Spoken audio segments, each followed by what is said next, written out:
Welcome to Global Dispatches, a podcast about world affairs and the people who shape it. I'm your host, Mark Leon Goldberg, editor of UN Dispatch, and in this show we discuss topical global issues and have in-depth conversations with personalities in foreign policy. Global Dispatches is presented in partnership with Humanity in Action, an international educational organization, and I am a Humanity in Action Senior Fellow. In recent weeks, over 10,000 people have fled from English-speaking regions of Cameroon to neighboring Nigeria. They are fleeing amidst an ongoing crackdown by Cameroonian security forces against a movement that is demanding greater autonomy for English-speaking regions from the French-dominated central government. In Cameroon, the struggle for more equal political rights and power by English-speaking regions is a long-standing issue. It's commonly known as the, quote, Anglophone problem. Over the past couple of years, a protest movement has gained increased strength and visibility, and over the past several months, the government response to this movement has become increasingly violent and draconian. Meanwhile, some fringe splinter groups have decided to take up arms against the government.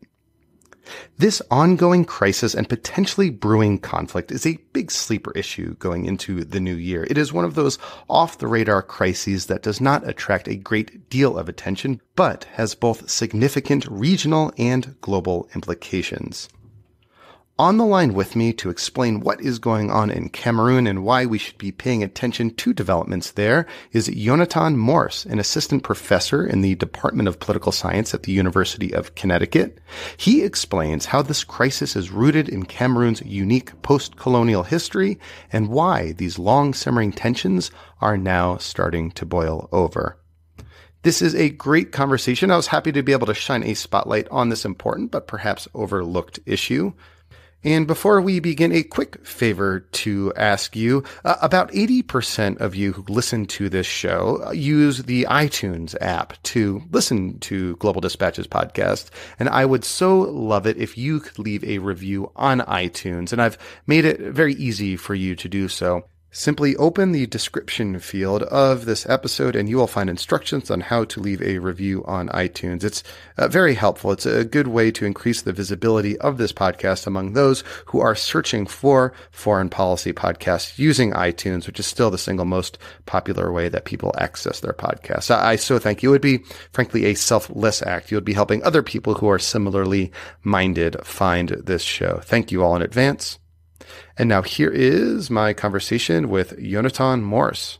Hey folks, Northwestern University is seeking candidates for their online Master of Science in Global Health program. Learn how to make a meaningful difference in places where it's needed most. Go to globaldispatchespodcast.com and click on the ad to learn more, or go to sps.northwestern.edu/global. Because it's a great concern, I think, to people, especially in the State Department, who I've spoken to, are very concerned about what's going on. Well, let me start there. Why are they concerned about what's going on?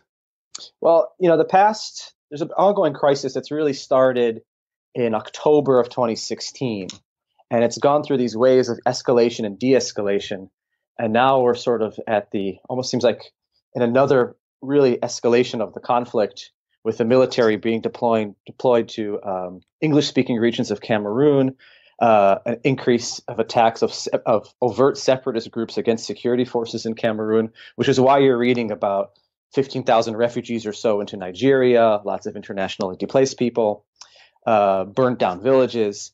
And it's really of concern for U.S. policy because this crisis has been long coming. It's been simmering since independence in Cameroon. There's lots of long-term causes, lots of immediate causes of the crisis, but it really threatens to destabilize what is the gateway to Central Africa.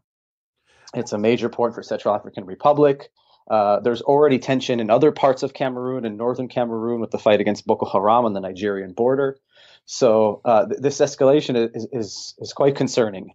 And very different from what it was a year ago. And we'll get into the history a little bit and the roots of this conflict. But yeah, as you've noted, it is worthwhile to explain that Cameroon is a longtime strategic partner of the United States in the region. It's it's been a stable government, a stable place for decades now, and the U.S. has certain military capacities that it's invested in Cameroon to fight, say, the Boko Haram insurgency and other security threats in the region. Yeah, it was stable. Stable for a political scientist versus somebody in foreign policy can mean different things. Cameroon hasn't had a major civil war, hasn't had state breakdown, but I've observed lots of underlying tensions that should be concerning for U.S. foreign policy makers who see Cameroon as a stable partner in the war against terror. But yes, you're correct. Especially since really 2002 or so, Cameroon has become a much more important strategic partner for the United States. It really began with the war on terror and the invasion of Iraq. The United States lobbied heavily to get a Security Council abstention or vote for a war resolution in the buildup to the war in Iraq, because Cameroon held a temporary seat then. Yeah, that's right. Just to remind people, Cameroon was one of the 10 rotating members of the Security Council at the time. And there was this big push by the Bush administration to get the Security Council to approve the Iraq war. Right. And Cameroon, which is traditionally and historically in the French orbit, so the U.S. made this lobbying effort towards the president of Cameroon, Paul Biya, to try to at least get them to abstain from a vote. Now, it never really came up to a vote, but ever since then, the U.S. has really invested more heavily in this strategic partnership, becoming a broker over territorial disputes between Cameroon and Nigeria, trying to get Cameroon to vote its way in the United Nations and other issues, and increasing security cooperation, and especially since the growth of Boko Haram in northern Nigeria. So today there are about probably 300 U.S. troops stationed in northern Cameroon and a drone base, I believe, as well. So let's go back a little bit, because you did mention earlier that I am seeing, and we are seeing reports, and I follow reports out of the UN Refugee Agency pretty closely, of increasing numbers of refugees, people fleeing from English-speaking regions to parts of Nigeria as part of like a broader crisis that has been escalating, as you said, over the last couple of years. But can we step back a little bit and explain sort of the history of Cameroon and how it was formed out of sort of former British and French colonies?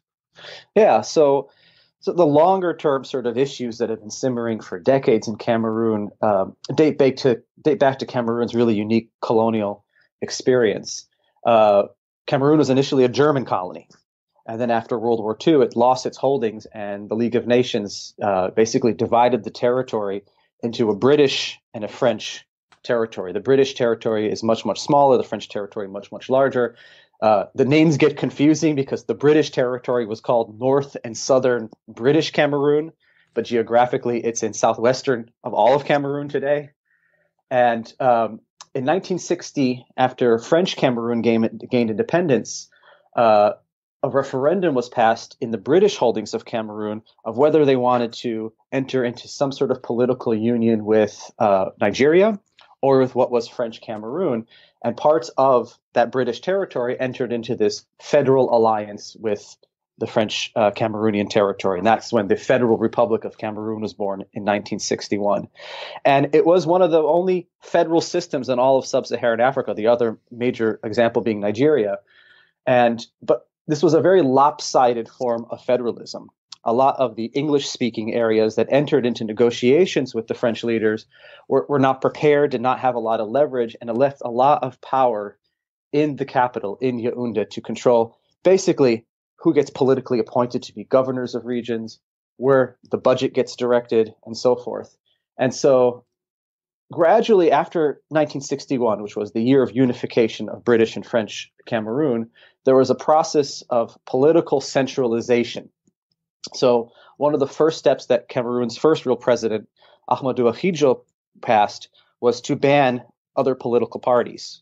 So he could use a classic move of the post-revolutionary yes. governments in Sub-Saharan Africa. Yeah. Up until 1966, there were 3 or 4 political parties in French Cameroon. There were 2 major political parties in British Cameroon.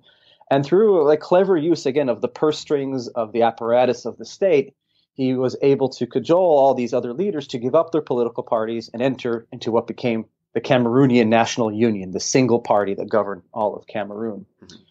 And then between 1966 and 1972, this process of centralization increased. The president of Cameroon had the authority to declare states of emergency. This is a heritage from an uprising that took place during French colonialism, could restructure the country into a number of new regions, could appoint the governors of those regions.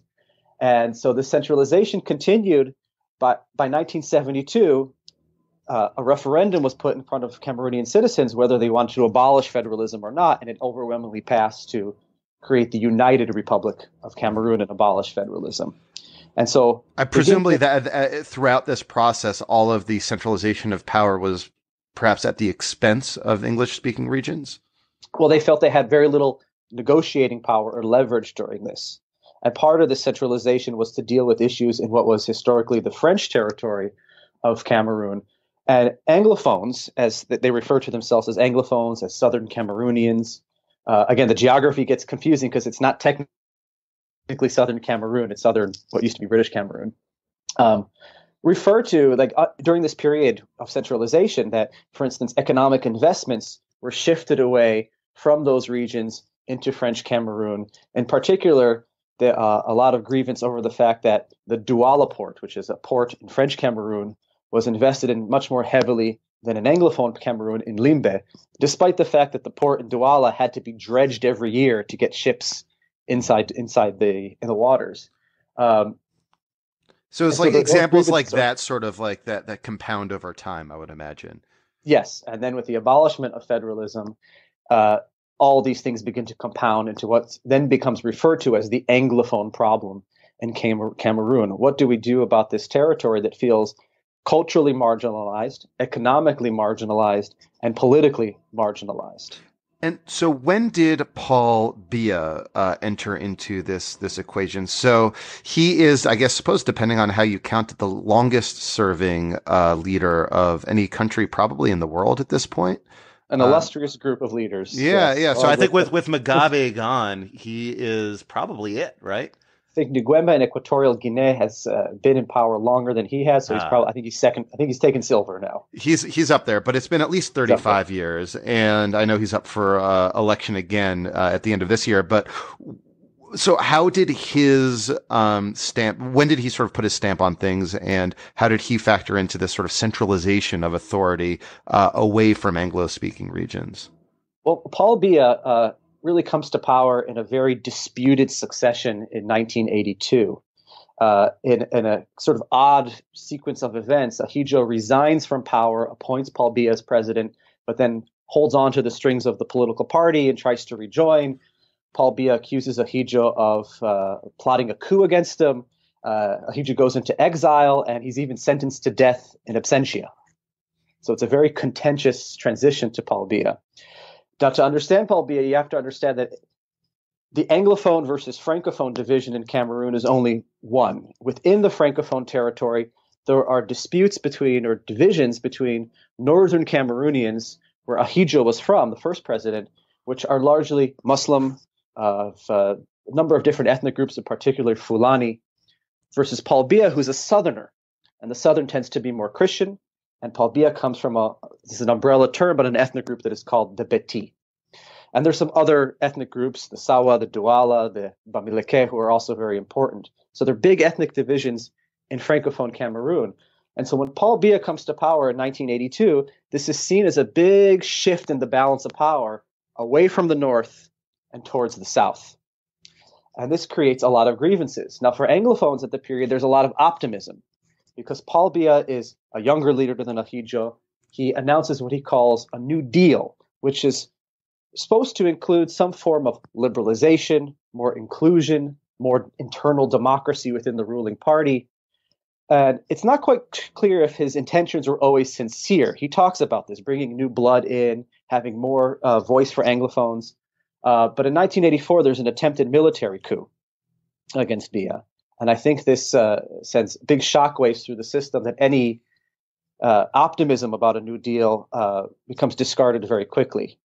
And so Paul Biya continues actually this process of centralization and marginalization of Anglophones. Now, he makes certain symbolic gestures towards Anglophones in the 1990s by reinstating this position of prime minister, which has always historically been an Anglophone since 1992. But these deep sense of separation, marginalization continue. And in fact, Paul Biya passes even more sort of harsher laws that curtail freedom of movement, freedom of expression, and free media than Nahijo did in some sense. So you've sort of explained sort of how sort of historically there has been this bubbling discontent for seemingly legitimate reasons among Anglophones in the Anglophone regions of Cameroon. But why last year, or in 2016, as you said, but I know it also accelerated last year, did the conflict suddenly become worse and more acute?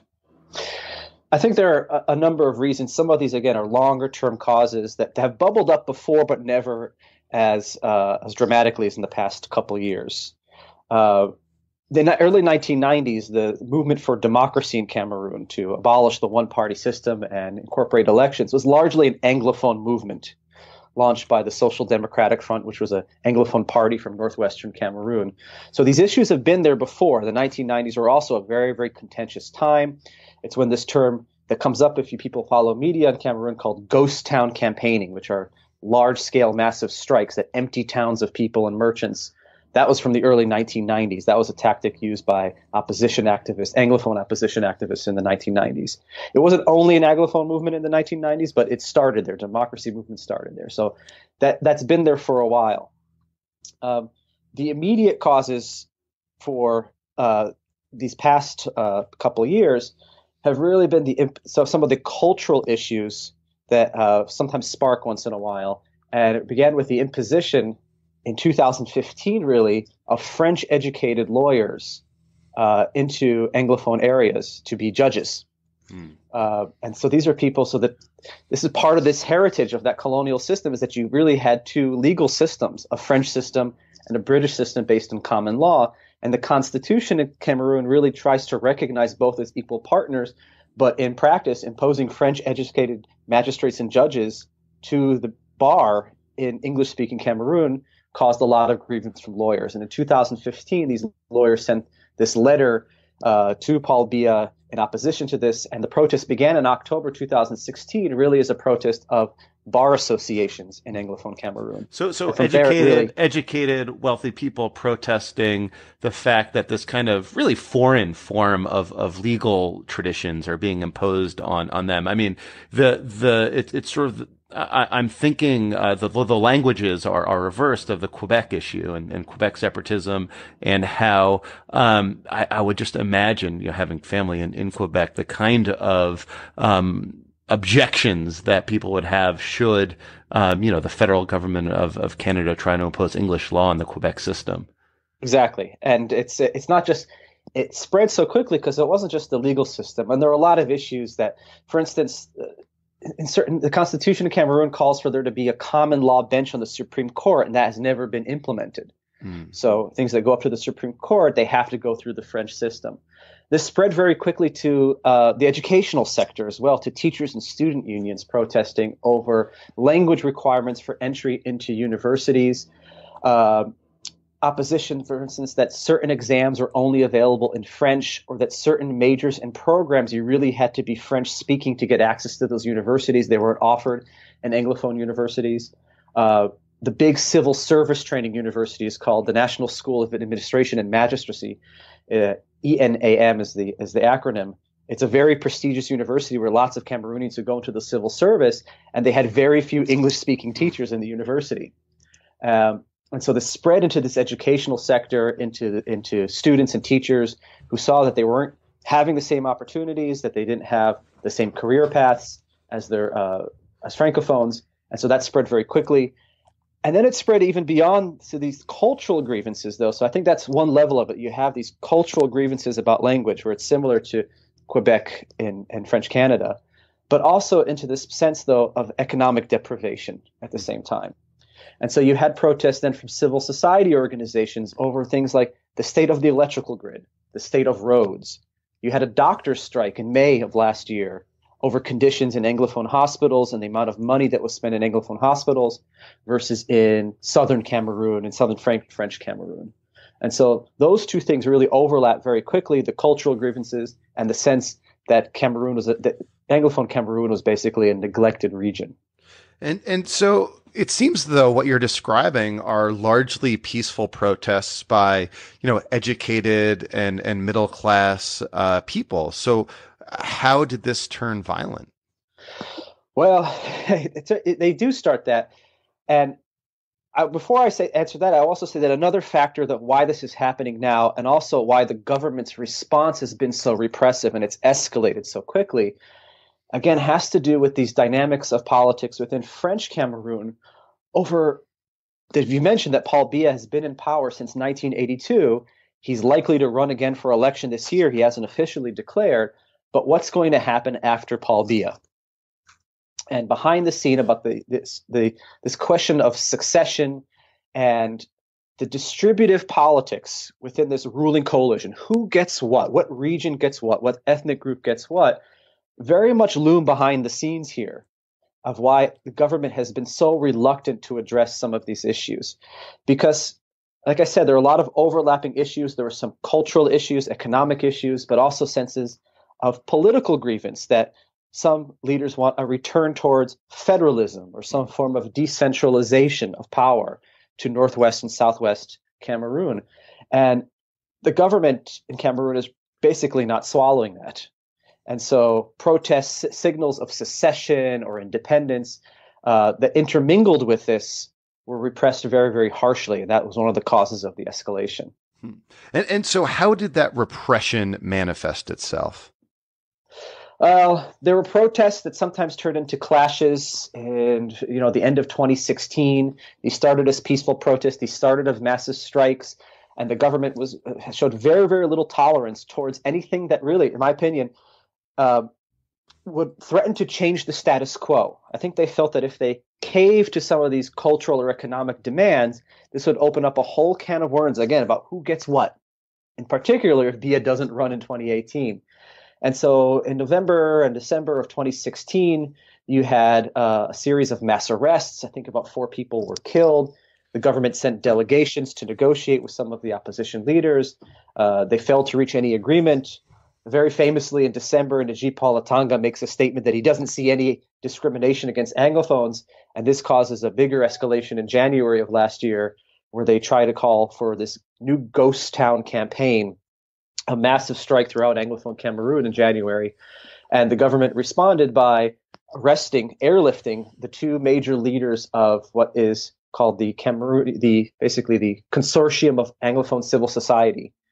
By arresting 2 of their leaders, airlifting them to Yaoundé, banning a number of organizations, and shutting down the internet. That happened in January last year. I remember the internet was shut down for like 3 months. April. Yeah, in English speaking regions, it was like for several months there was like an internet shutdown, which is a pretty extreme, I would think, response in one way. But of course, so is shooting protesters and arresting civil society leaders. Yeah, so it was a big escalation. I think it was the government sort of saying, we're not going to tolerate protests, we're not going to tolerate a general strike, or we're not going to tolerate any language that speaks of decentralization, secession, return to federalism. And then in March last year, the government started to make some symbolic moves towards some sort of reconciliation. It appointed what it called a bilingual multicultural commission. There was a legislative session, and they passed bills that called for things but didn't actually enact them. For instance, a common law bench in the Supreme Court, the recruitment of more Anglophone lawyers and judges. And in April of 2017, the internet was restored. In August, some of these charges against some of these leaders were dropped. By the way, a lot of these charges, they're able to make them because Cameroon in 2014 passed a fairly draconian anti-terror bill that gives the government a lot of leeway in how it charges people. So people were not arrested in the civilian system, but in the military tribunal. Hey, And this so is things, another classic development in the recent years in sub-Saharan Africa and some of these more oh one-party rule yes, states a where big you use consequence of the where war you on terror. use exactly, you use the pretext of the war on terror to arrest opponents. But I'm wondering though, throughout this period that you're describing last year, it also seems that Anglophone groups became a little more militant and a little more radical themselves. And were there not some groups that intended to pursue their aims for an independent, I think what they call it, Ambazonia, through armed struggle? Yeah, so there's a number of Ambazonian movements, a declared organization that operated out of Nigeria. Its leader, this is the recent news, was just arrested in Nigeria, probably with by Nigerian security forces. Um, they have a military council as well. And those factors, they've always been there on the margins, but really they've become more center stage at the end of last year and currently because of the failure of the government and what you might call mainstream opposition to reach any reconciliation last year. So like the peaceful protests, the mainstream opposition, and the government are not able to reach some sort of accommodation. Principally, it sounds because the government is not willing to give in enough. So you have more radical elements who are sort of saying, "Look, the central government is not going to give in. We need to take up arms to pursue our ends." Yeah, the oppositions are in a very, and I say opposition in plural, in a very difficult situation because they can't agree on exactly what they want to see happen as an end game and what's realistic within the political system that is Cameroon and all these issues of succession and distribution of resources. And so you have some people in the opposition who wanted to really see immediate resolution of some of those longstanding cultural issues of language and law and education. You wanted to see some people wanted to see some of the economic grievances addressed, a larger investment budget in Northwest and Southwest.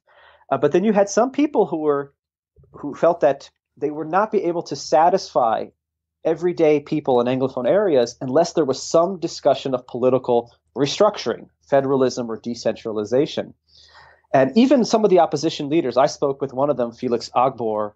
I wrote a blog post about him on presidential power, and I did an interview with him. And it's very hard to pin him down on exactly what he sees as the end game, because he's shifting with basically this, call it the street if you want, these different voices, these different natures of opposition in the Anglophone areas. And the government, I think also because it repressed so harshly in the initial stages of this, it really escalated and elevated a lot of those fringe groups. And so in September last year, you really got a harsh escalation where in September and October, where security forces, in response to bomb attacks against police stations, against security forces, killed probably between 25 to 35 people in clashes and shut down the internet again in October last year. And so now you've had these back and forth. It's really empowered some of these explicit separatist movements to launch bomb attacks, terrorist attacks, basically, against security forces. There's been probably 12 to 15 security forces who have been killed in the past 3 months.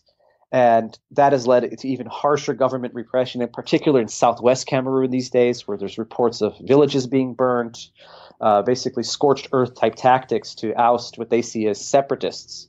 And that's what's leading to all these refugees into Nigeria today. So I wanted to conclude by having a brief conversation about why this all matters to the rest of the world. I mean, it is obviously a humanitarian emergency for the tens of thousands of people who are fleeing as refugees to Nigeria, and potentially also compound to Nigeria's own displacement crisis. But why is this something that the rest of the world should be paying attention to? Why does this matter? Well, there's two reasons. One, if destabilization in Cameroon opens up destabilization in northern Nigeria and Central African Republic. It is strategically the gateway to Central Africa still. And I worry a lot about destabilization in Cameroon. And I worry a lot about sort of the unclear U.S. position towards Cameroon, sometimes conflating short-term versus long-term interests. As well as the European Union and other partners in Cameroon. So I think it's very important to care about this because of the regional importance of Cameroon. and the heavy U.S. involvement in that region in the fight against Boko Haram and global terrorism. And I think we started with talking about that Cameroon has been this sort of historically stable partner for, initially the French and now more so the United States. And I think that betrays sort of, again, all these underlying dynamics that have to be resolved somehow. And so 2018 is going to be a critical year because there's a critical election coming up. And if Paul Biya runs again, and I'm pretty sure he's going to run again because the alternative is destabilization. And I think that's part of the calculus. Is it's really hard to think of an alternative who can manage all of these factions, all of these issues. But if Paul Biya is elected for another term, it's hard to also see the Anglophone crisis being resolved in the near term.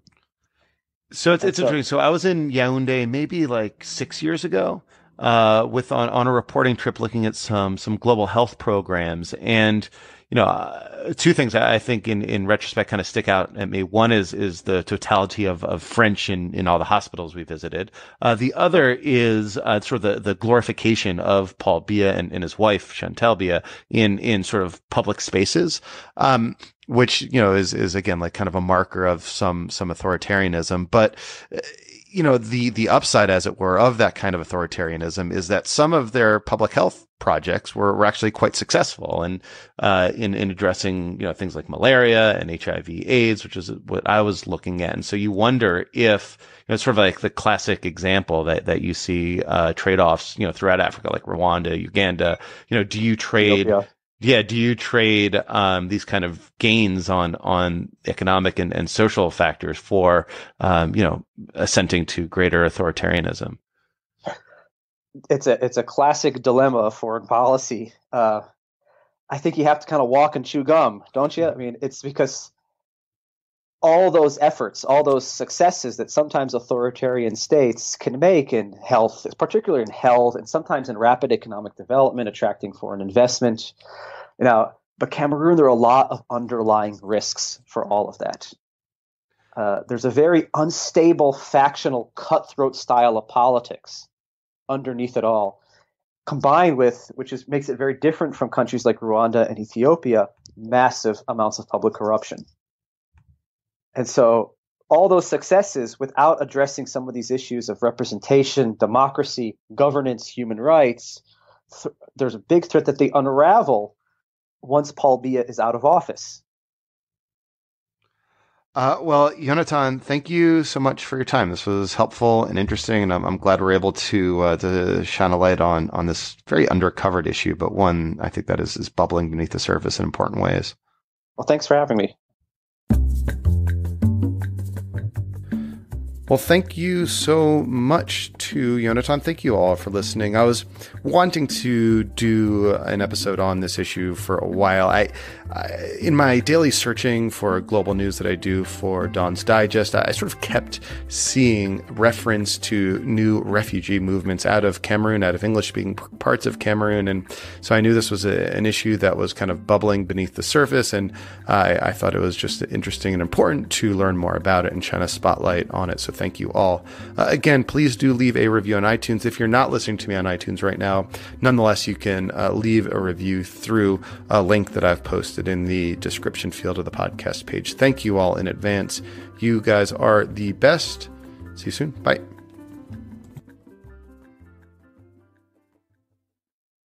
The views and opinions expressed in the podcast are those of the speakers and do not necessarily reflect the policies or positions of Humanity in Action.